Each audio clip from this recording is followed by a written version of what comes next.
اگر اسرائیل کا فلسطین پر حق ہے جیسا کہ وہ کلیم کرتے ہیں تو آئیں ہم 3000 سال پہلے فلسطین چلتے ہیں۔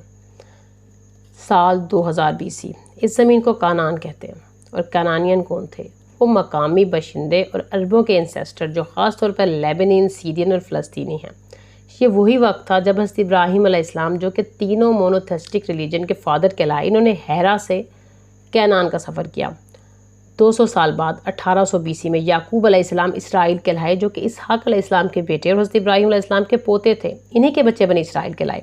1700 BC اس وقت یہاں کوئی سلطنت نہیں تھی، قبیلوں کی صورت میں وہاں لوگ موجود تھے۔ اس وقت بھی اس کو کانان ہی کہا جاتا تھا، لیکن یہ مصر کے کنٹرول میں تھا۔ 1500 BC میں موسیٰ علیہ السلام نے بنی اسرائیل کو کانان میں دوبارہ آباد کرنے کی کوشش کی مگر ناکام رہے۔ 1300 میں موسیٰ علیہ السلام کے بعد یوشع بن نون اسرائیل کے ساتھ کانان میں داخل ہوئے۔ اس کے علاوہ بہت سے پیغمبر بھی آتے رہے۔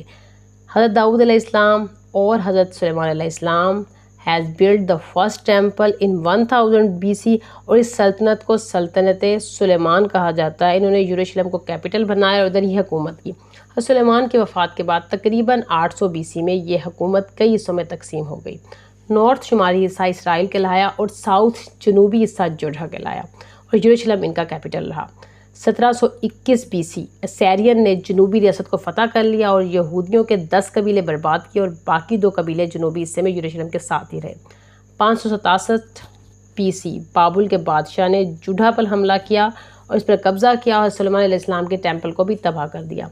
530 BC میں پرشین حکومت نے اسرائیل کو یروشلم میں رہنے کی اجازت دی اور دوسرا ٹیمپل بنانے کے لیے بھی کہا۔ یہ لوگ پرشین حکومت میں وہاں رہے جب تک کہ سکندر اعظم نے اس زمین کو فتح کیا۔ 50 BC میں رومن نے زمین کو فتح کیا۔ اس وقت حضرت عیسیٰ یروشلم میں یہودیوں کے پاس آئے مگر انہوں نے حضرت عیسیٰ علیہ السلام کو قبول کرنے سے انکار کر دیا بلکہ ان کو قتل کروا دیا۔ یہودیوں نے رومن کے خلاف بھی بغاوت کی مگر کامیاب نہیں ہو سکے۔ بہت سے لوگ قتل کر دیے گئے اور باقی لوگ اسی جگہ سے بھاگ گئے۔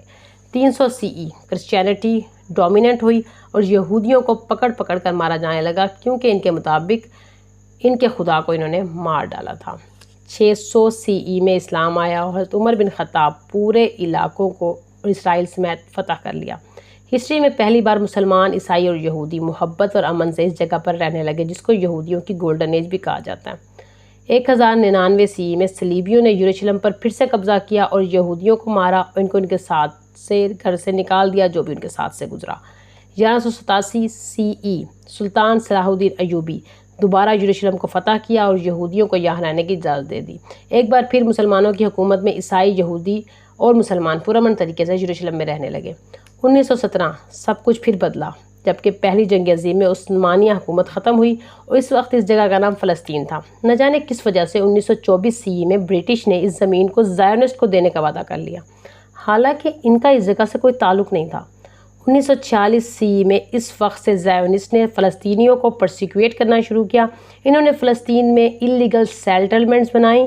اس کے باوجود کہ فلسطینیوں نے یہودیوں کو دوسری جنگ عظیم کے بعد اپنی زمین پر ویلکم کہا تھا جبکہ ان کا کوئی پرسان حال نہیں تھا، اور ہولوکاسٹ اور پرسیکیوشن کے بعد پوری دنیا سے شپس میں بھر بھر کر فلسطین کے ساحل پر لائے گئے تھے۔ 1960 کے بعد اسرائیلیوں نے فلسطینیوں کے علاقوں پر قبضہ کرنا شروع کیا، ان کے بچوں کو مارا، ان کو پرسیکیوٹ کیا اور یہ کلیم کرنا شروع کر دیا کہ یہ ان کا حق ہے، حالانکہ فلسطینی یہاں کے رہائشی اور مقامی لوگ ہیں اور انہی کے باپ دادا کینانسٹ کہلائے تھے۔ جب ان کے باپ حضرت ابراہیم علیہ السلام یہاں آئے اس کے بعد حضرت اسحاق اور حضرت یعقوب کی اولاد ہوئی اور وہ اسرائیلی۔ If you are watch this, it's mean that you are human enough to do some research about what is happening today in the war, where hundreds of children are killed, and not just believe on the massive propaganda schemes pushed by the Zionist apartheid state.